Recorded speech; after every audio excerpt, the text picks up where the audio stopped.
Dear student, in this video we will talk about modal auxiliary, or also you can say modals. As you know, in the previous video we were talking about the nature, the characteristic of modal auxiliaries. Modal auxiliaries are the verbs.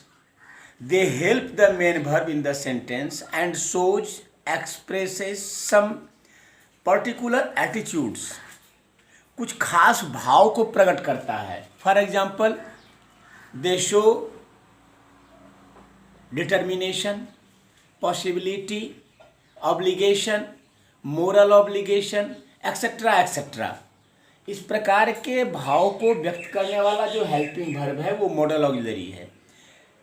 You also know the characteristic of modal auxiliary, that a modal auxiliary cannot be used, it never can be used alone. It always takes a verb, main verb, just after it, or the verb that comes after a modal auxiliary always in its first form V1, I mean in its root form. यानी model auxiliary वैसा helping verb है जो अकेले use नहीं हो सकता है. जब भी इस सेंटेंस में यूज होगा तो इसके साथ एक मेन वर्ब यूज होगा, और जो भी मेन वर्ब इसके साथ यूज होगा वो फर्स्ट फॉर्म में होगा, अपने रूट फॉर्म में होगा. जैसे आई कैन, आई कैन के बाद V1 ही होगा. I can do, I can go, I can play, I can sing, I can read, I can write, I can speak, everything. Each and every verb that comes after a modal auxiliary is in its root form. जो भी verb modal auxiliary के बाद आता है अपने root form में होता है, V1 होता है. अब now some verbs are there. They are written on your board. You may see shall, will, can, may, should, would, could, might, must, ought to, need not, dare and used to. All together they are 13. ये जो मैंने अभी बताया कि shall, will, can, may, should, would, could, might, must, ought to, need not, dare and used to, ये 13 हैं. ये कहलाते हैं pure modals. These 13 models are said pure modals. और बाकी के नीचे आप देख रहे हैं has to, have to, had to, shall have to and will have to. All together they are 5. ये पांच हैं. Has to, have to, had to, shall have to and will have to, ये 5 हैं. ये कहलाते हैं कंपाउंड मॉडल्स. ये compound क्यों कहलाते हैं, पहले हम इसकी चर्चा करें. कंपाउंड इसलिए कहलाते हैं because you see has to, has is primary auxiliary, to is a preposition, you know, and combining both the primary auxiliary and a preposition, just we have made has to. And the characteristic of has to is just similar, exactly similar to the characteristic of a modal. It acts in a sentence just like a modal auxiliary. So it is said modal auxiliary, but compound modals. ऐसे ही आप देख सकते हैं have to में भी have है, primary auxiliary है, to है, प्रीपोजिशन है. हैड है, प्राइमरी ऑक्सिलरी है, टू है, प्रीपोजिशन है. और इसको कंबाइन करके इसको बनाया गया जो कि काम करता है सेंटेंस में ठीक है मॉडल ऑक्सिलरी के जैसा ही. उसका कैरेक्टरिस्टिक, उसका गुण बिल्कुल मॉडल ऑक्सिलरी के जैसा हो जाता है. इसलिए इसको भी मॉडल ऑक्सिलरी की ही कैटेगरी में रखा जाता है और इसे कहा जाता है कंपाउंड मॉडल्स. अब पहले हम इसकी चर्चा देखें. इसका यूज जो है that is very important. How to use a modal auxiliary, इसका यूज ही सबसे महत्वपूर्ण है और इसको ध्यान में रखना पड़ता है. The correct use of model auxiliary should be kept in your mind always.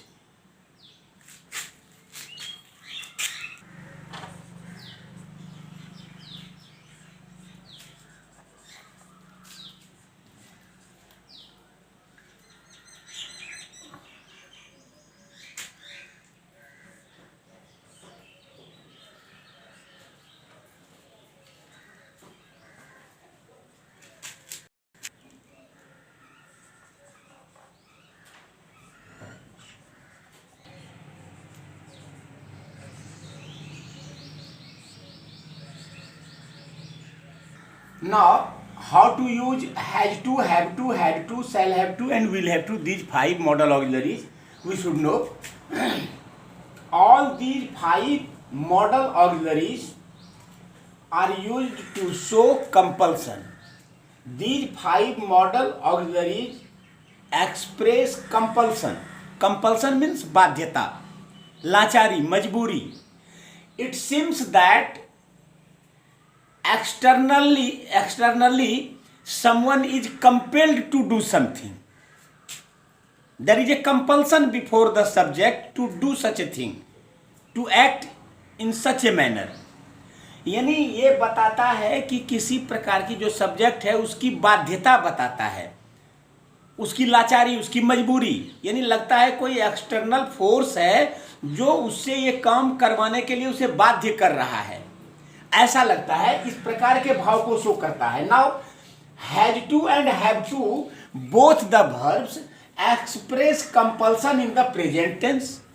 Had to expresses compulsion in the past tense, and shall have to, will have to both express the compulsion in future tense. Had to, have to present tense का compulsion, उसकी बाध्यता show करता है. Had to past tense का compulsion show करता है, और shall have to, will have to ये compulsion शो करता है future tense का. कैसे? एग्जाम्पल से स्पष्ट हो जाएगा आपको. जैसे सपोज कीजिए, she has to stay at home as her mother has gone out of station. उसे अपने घर पर रहना होगा क्योंकि उसकी मां बाहर गई है. देयर इज ए कंपल्सन, एक बाध्यता है, एक लाचारी, एक मजबूरी है. Because her mother is not available at her home, so he has to stay. उसकी मां नहीं है इसलिए उसे रुकना है. There is a compulsion before her to stay at home. उसको, ये यहाँ पर सब्जेक्ट है सी, तो सी को क्यों रुकना है? Because her mother is not at her home, उसकी मां घर पर नहीं है. For example, I have to buy some books because they are needed urgently. मुझे कुछ किताबें खरीदनी हैं क्योंकि उसकी अर्जेंटली आवश्यकता है. तो there is a compulsion. It seems that there is some external force that compels to do such a thing. ऐसा लगता है कोई बाहरी ऐसा फोर्स है जिसके जो कंपेल कर रहा है वो काम करने के लिए. और ऐसे जगह में has to, have to present tense की बाध्यता को शो करता है. सेकेंड है had to. Had to shows compulsion in the past tense. Had to shows compulsion in the past tense. past tense की बाध्यता को शो करता है. जैसे yesterday my bicycle got punctured. कल मेरी बाइसिकल पंक्चर्ड हो गई. तो साइकिल पंक्चर हो गई. I had to walk on foot to my school. मुझे स्कूल पैदल ही जाना पड़ा. I had to. There is a compulsion before the subject. Subject के सामने एक बाध्यता है क्योंकि साइकिल कल पंक्चर हो गई. तो yesterday I had to walk on foot, कल मुझे पैदल ही जाना पड़ा. तो ये पास्ट टेंस की बाध्यता शो करता है. And the third that is shall have to and will have to. Shall have to, will have to show the compulsion in the future tense. I shall have to join my mathematics coaching classes as a portion of syllabus has not been touched. मुझे mathematics का coaching class join करना होगा. It means there is a compulsion, बाध्यता है. क्यों? Because उसका syllabus का कुछ पोर्शन है जो टच नहीं हुआ है अभी तक. Some a major portion of the fact that has not been taught, जो पढ़ाया नहीं गया है. तो देयर इज ए कंपल्सन. तो वहाँ एक बाध्यता है कि मुझे ज्वाइन करना हो, बट इन फ्यूचर टेंस. ये ज्वाइन करना होगा तो फ्यूचर टेंस में. In the same manner will have to. You will have to buy a bicycle as your school is far away from your residence. आपको एक cycle खरीदनी होगी in coming days. क्यों? क्योंकि आपका स्कूल आपके घर से दूर है। To go to school you will have to buy a bicycle as your school is far away from your home.